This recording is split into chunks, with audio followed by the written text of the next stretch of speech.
These endangered species are heading to a new home, but what does the future hold for them?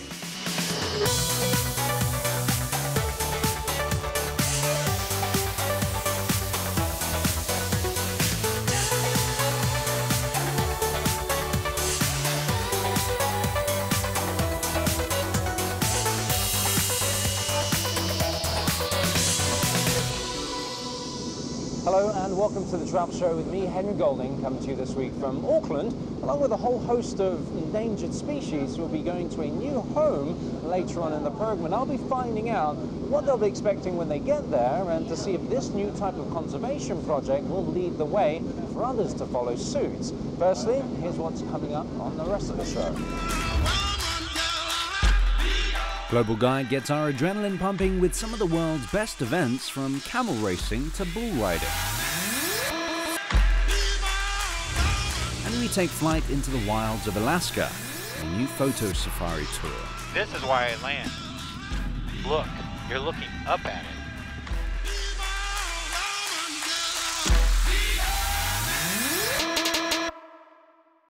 But first, we're on the tiny island of Rotorua, nestled among a chain of islets off the east coast of New Zealand. It may only total 82 hectares, but don't let its size fool you. Over the last few years, the island has become the site for an ambitious wildlife experiment that will create a whole new ecosystem for endangered species. We're very confident they're going to do well, and what better way to see New Zealand wildlife in such a beautiful environment. I've come to Auckland Zoo, who have joined forces with the Rotorua Island Trust to make the project possible.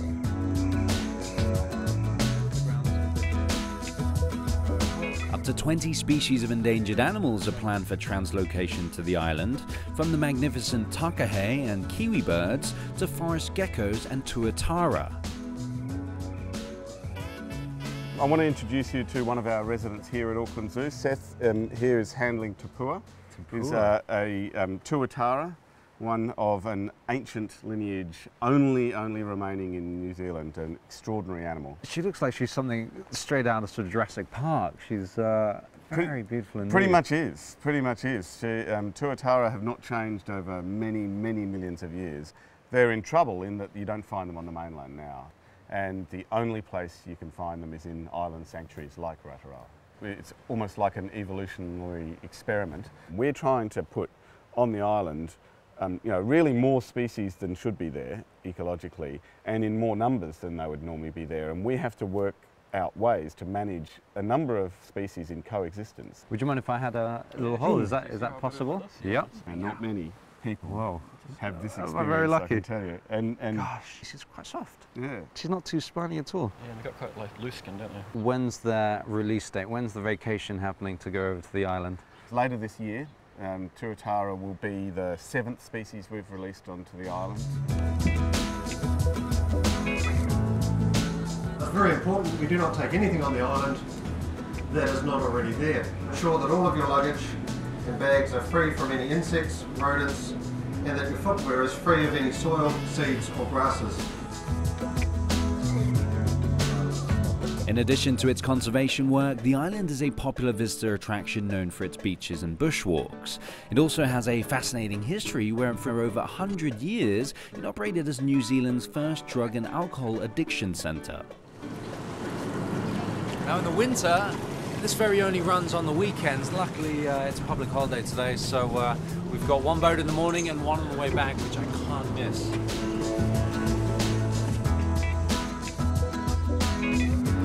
How are you?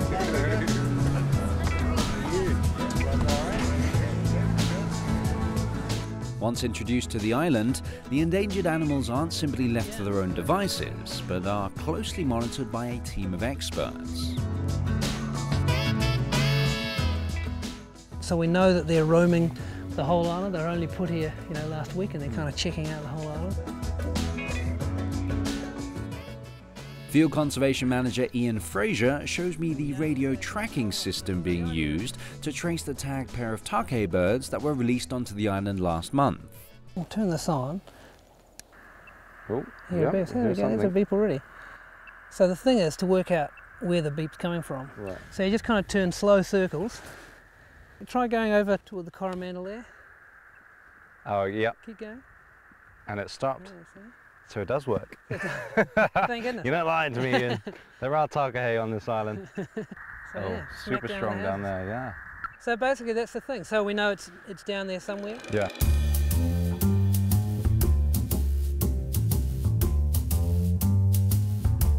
Straight into my cameraman. I think we're closer. I think if we head in that direction, we might be able to spot them, hopefully. You're cool. That way or that way? I've got gambles on that one. You know what you're looking for, right? You know, taka, big bird. Red beak. Orange beak. Can't go wrong.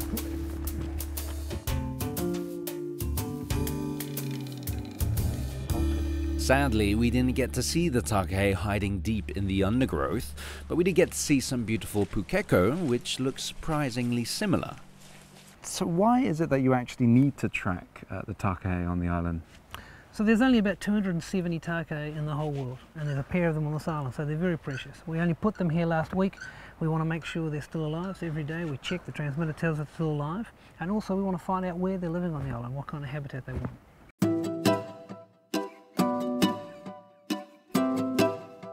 To maintain a healthy island ecosystem, Rotorua also needs to attract seabirds as they can bring essential nutrients to the land.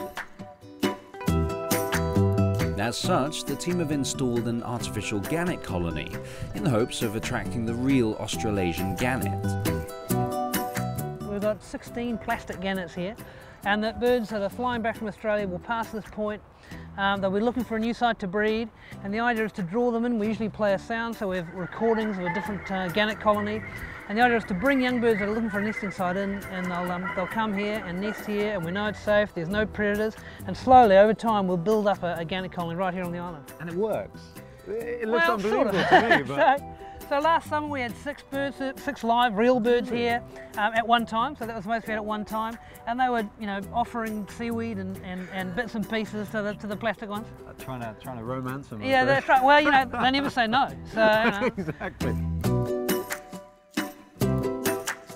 All the New Zealand species, a lot of them are really threatened, and so us as part of other organisations are helping to increase the numbers, and through the marriage of these two partners we've gone on and brought the zoo here and said, well, we've got this island, we've planted 400,000 trees, we need more wildlife, and school groups can come here and have that personal experience of seeing New Zealand wildlife up close.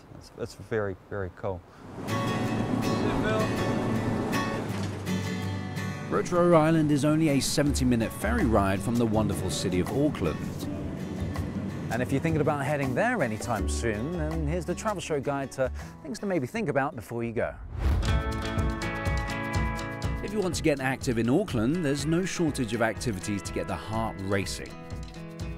The Sky Tower hosts a nerve-jangling skywalk at 192 meters above the city centre. And if that's not exciting enough, you can hurl yourself off it at 85 kilometers an hour using the Sky Jump.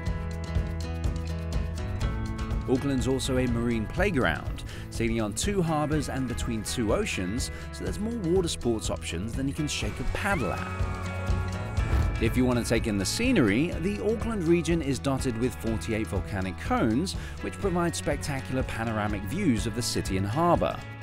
Lots are surrounded by lush parkland, making them perfect picnic spots. 25 minutes on the ferry from downtown Auckland is Rangitoto Island, the region's most iconic volcano and a favourite day trip destination. And the coastline is well worth exploring too. If you're there for more than a weekend, getting out of the city and hiring a car or bike to explore the stunning coastline is a great option. New Zealand's North Island is relatively small, and you can see lots of the beautiful landscape that the country has to offer in a one-day thrilling road trip. Time now to find out what else is happening in the world of travel in this week's Travel Update. If you're a sun worshipper, then the beginning of summer in the Northern Hemisphere will not have passed you by. It was marked by the passing of the summer solstice, which was celebrated around the world, not least in the UK at the historical site of Stonehenge. It's thought that 23,000 people came on the longest day of the year to the site, which pagans believe to be a place linking the sun, moon, earth and seasons. the finale of a series of festivities across Belgium to mark the 200th anniversary of the Battle of Waterloo took place with a commemorative reenactment. 60,000 spectators descended upon the former site of the battle to watch French Emperor Napoleon Bonaparte's dreams to rule Europe shattered. And if you stumbled across one of these sites this week, you may have been a little confused. Well, it was to celebrate International Yoga Day, and the activities took place all around the world, even at 35,000 feet. The day was truly global, with people taking part from Greece to outside the Eiffel Tower in Paris, to the Indian Embassy in Kabul, to New York's Times Square. And if you're heading to the islands off the coast of Croatia, keep a lookout for sculptures in the sand. So-called Paradise Beach in Lopar was recently a canvas for artists at the Festival of Sand Figures. The beautiful sand sculptures created by artists from the Zagreb Academy of Fine Arts have drawn tourists from around the world to see the beach transformed by these dramatic works of temporary art. Well, stay with us here on the Travel Show, because coming up, Global Guides getting wet with swim running in Switzerland. And we'll take to the skies and head off the beaten track in Alaska.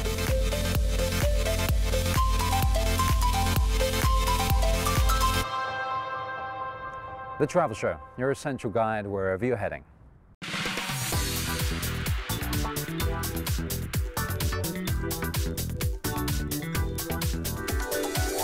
I'm Michelle Yanachan, your global guide with my top tips on the world's best events in the coming month. From extreme trail running in France, to bull riding in Wyoming, to swim running in Switzerland. But first, they're racing camels in Australia.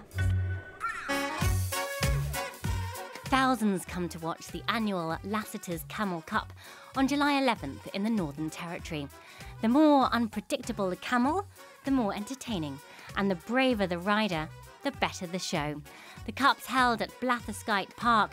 There are 9 races and lots of fun sideshows too. On the same day, the Engadin Swim Run takes place in Switzerland.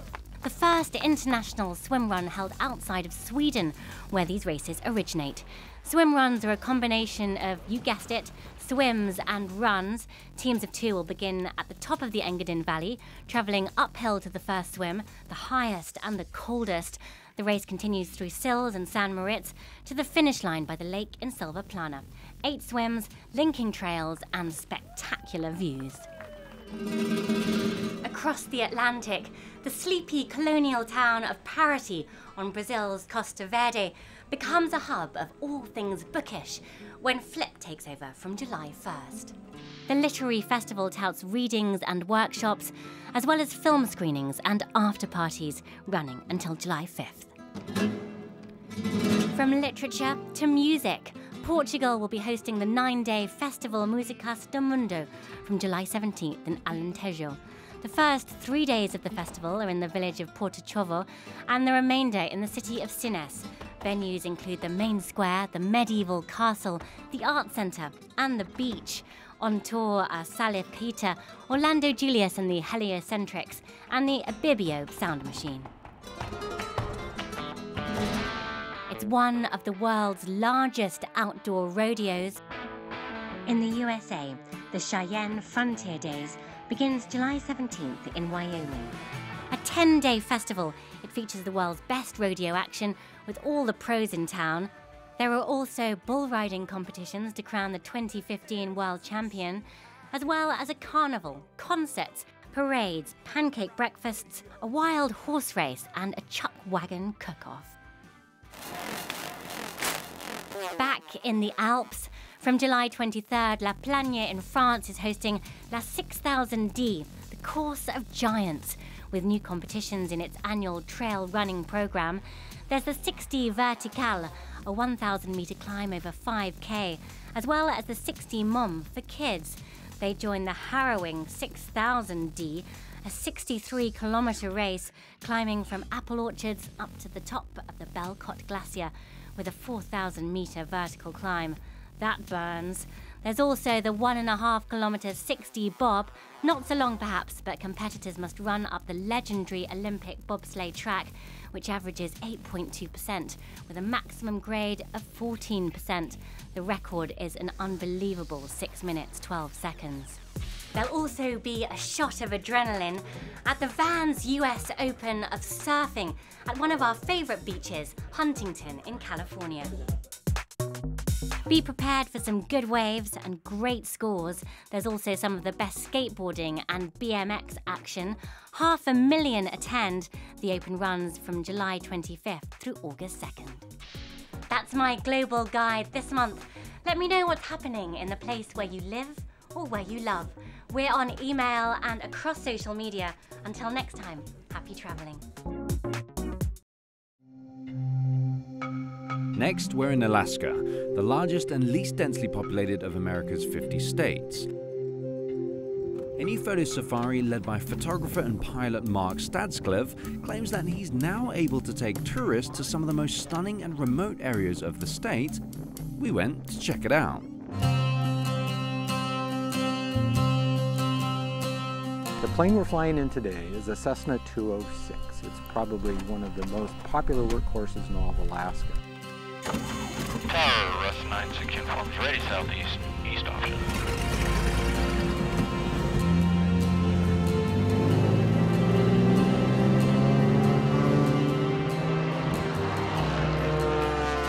We're going to head to the east out of Anchorage. We're going to fly almost immediately up over the Chugach mountain range, over into the Chugach National Forest, checking out different spots, stopping whatever feels good.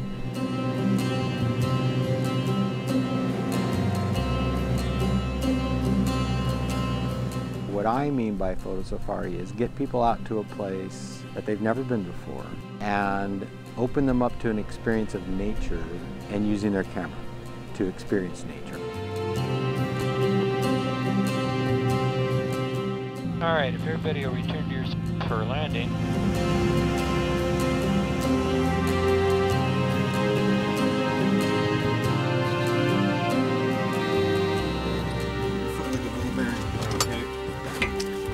One of the things about this tour is being flexible. It's not like, okay, we're going to go see the museum, then we're going to go see the bridge, and then we're going to go see, tour, it's checking it off thing. These are custom. Every time I come out here, it's something different.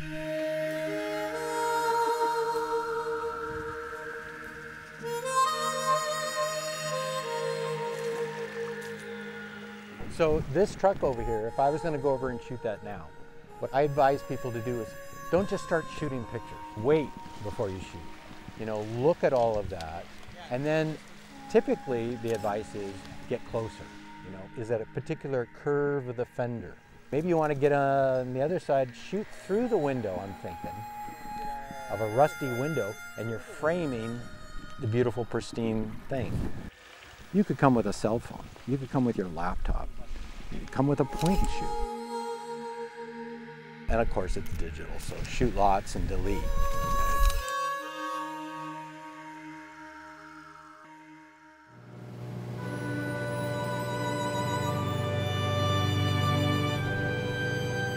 Look at that reflection.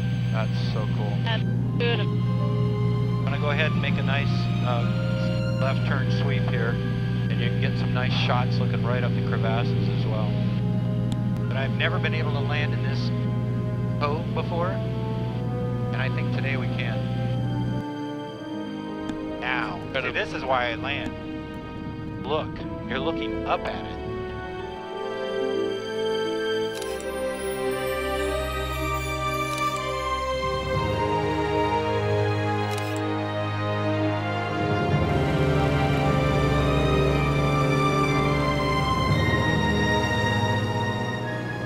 This kind of photo safari is about the experience of the nature, and that tends to lend itself to scenic, landscape, but you're not limited to that. You could do macro.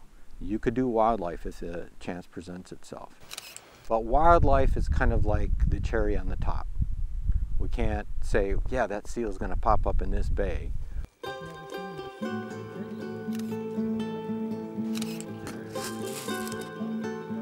He's off. Most of Alaska doesn't have roads. There's no way to get there. There are getting to be less and less places where you can go and feel like nobody's ever walked here before. There are places that I have gone where no human has ever put his footprint.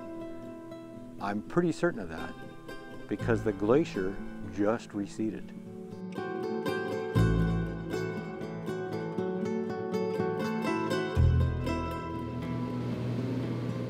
You come here for that feeling of alone and isolation, and it's guaranteed to find that out here.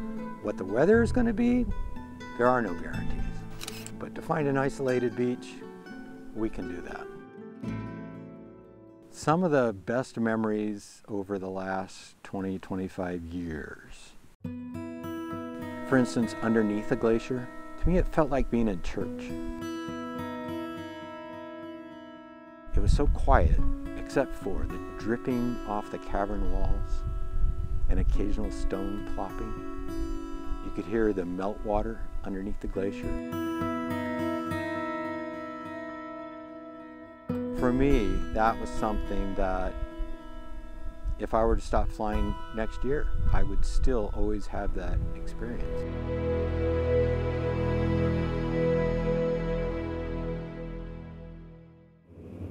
A novel way of exploring the wild side of Alaska, yet around 8,000 miles away here in New Zealand, it's time to say goodbye.